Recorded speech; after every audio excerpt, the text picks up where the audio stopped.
Hey YouTubers, Mike Borders with the Mike Borders channel. Thank you for watching. If you're joining us from the previous couple of videos where we showed you how to install the cargo tapper, or the second video where we showed you how to fix a smashed in, busted up cargo tapper, glad to have you. If you have not checked those videos out, they're in the description below. Definitely check those out. You may find them very helpful. We're home, no leaves on the trees, it's chilly, however, we're home. And in this video, we're gonna show you the step-by-step process on how to remove your cargo tapper. Let's get started. All right, YouTubers, at the vehicle now, Chrysler Pacifica, and I'm going to wait until I have the cargo tapper removed to clean it. In the event that you have this urge and idea to go to a car wash, living experience, I recommend double checking your actual clearances, because just a week ago that thing was smashed in and cracked. So again, just be careful. We're going to take it off and we're going to clean it when it's off. From here, we're going to open up the vehicle. Cool feature about this cargo tapper, in the video I showed you how the hinges are reversible. You can open the cargo tapper from this side, close it, go to the opposite side, and open it from that side, which is really neat. What we're going to do first is unlock the actual tapper and open it up.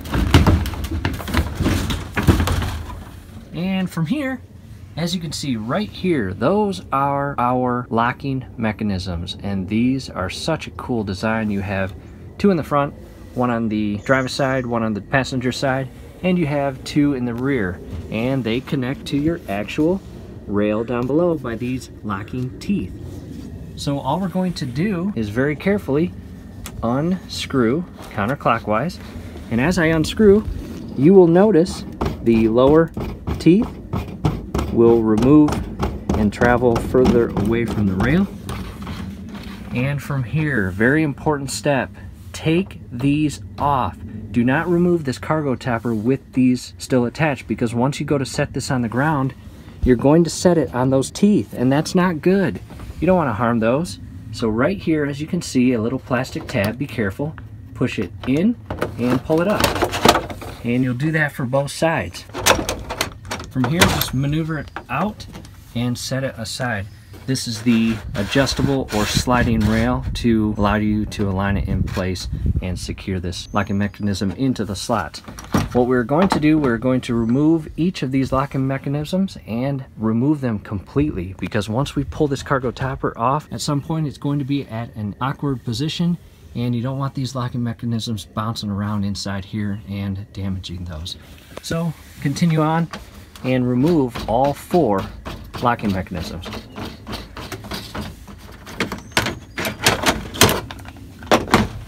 What I'll do now, I have to close this, and I'm going to lock it, hop to the opposite side and unlock it and remove the driver's side locking mechanisms.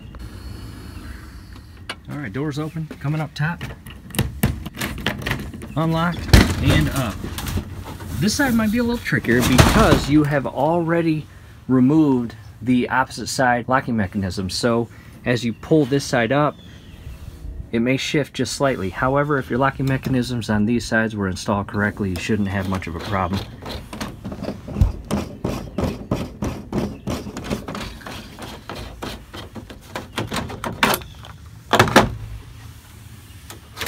The last one.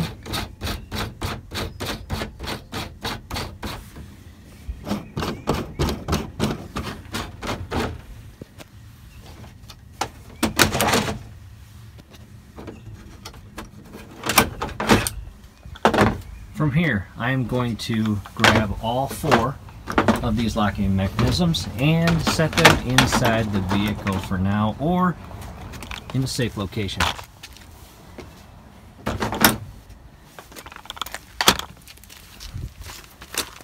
From here, I need to close that cargo tapper, lock it up, go grab a second person. I recommend a second person because in the event that you think you're strong enough to remove this cargo tapper by yourself, it's pretty heavy. So if you can do it, cool, but the last thing you want is to think you can and then you're actually pulling it off the van and finding out that it's too heavy and you're dragging it along your paint and scraping your paint. Don't do that. Grab a second person.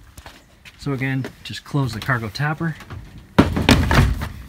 lock it up, and I'll go grab a friend. All right, YouTubers, making progress. It is off, and again, it's heavy. I recommend two people. From here, we're just going to hop back up on the vehicle and stow our actual rails. go ahead and remove the tabs here.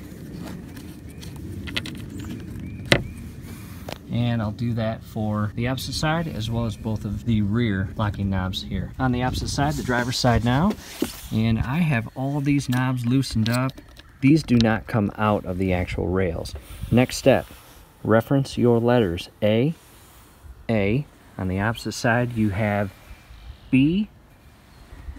Over here, you have D, and that is going to be stowed in the D. So what we're going to do, as you can see here, the aft or rear rail, letter D on the driver's side.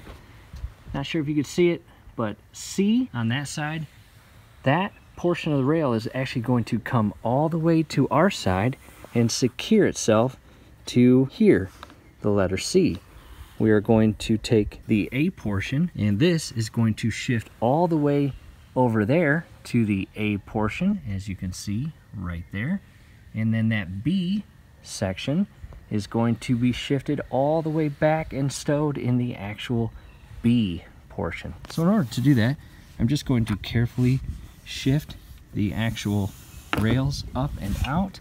Be careful, you do not want to harm any of your paint.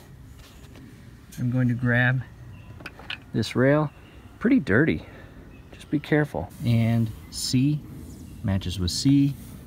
This little hinge, it folds down flush into that slot there. Align it properly. This hinge has already gone down, and all you're going to do is tighten it back in the thread.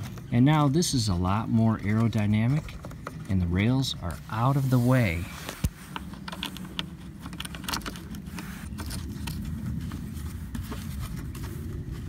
Adjust the knobs pretty snug. Try not to over tighten them. You don't want to break these, that would not be good. And what I'll do is align the actual knobs in this manner for best aerodynamic flow.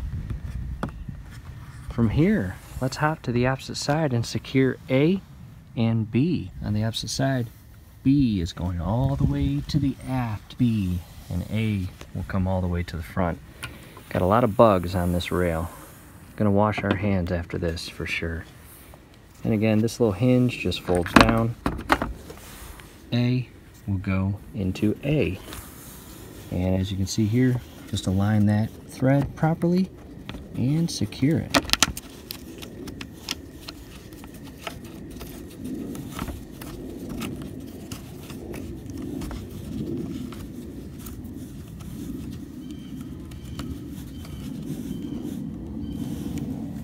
And back to B.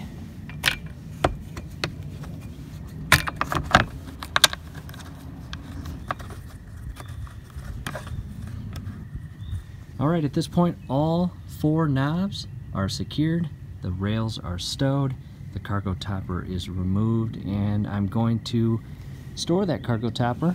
And what I'll do is I will keep those actual locking mechanisms in a bag inside the cargo topper so they don't get lost or damaged at any point. From here, YouTubers, we hope the video helped. Do us a favor, below the video you will see that thumbs up icon. Click on that, like the video, subscribe to the channel. Definitely go to your settings, turn on your YouTube notification bell. Once you do that, every video that we upload, you will be notified. You will be able to stay up to date with us, and that will be awesome. Thanks again for watching, and definitely check out those videos on how to install the cargo topper as well as how to fix those actual smashed in dents and cracks. Because if you accidentally did that, you don't want to go out and spend an additional $700, especially if you just bought it a month ago. That would not be cool. Again, thanks for watching. We'll see you at the next videos.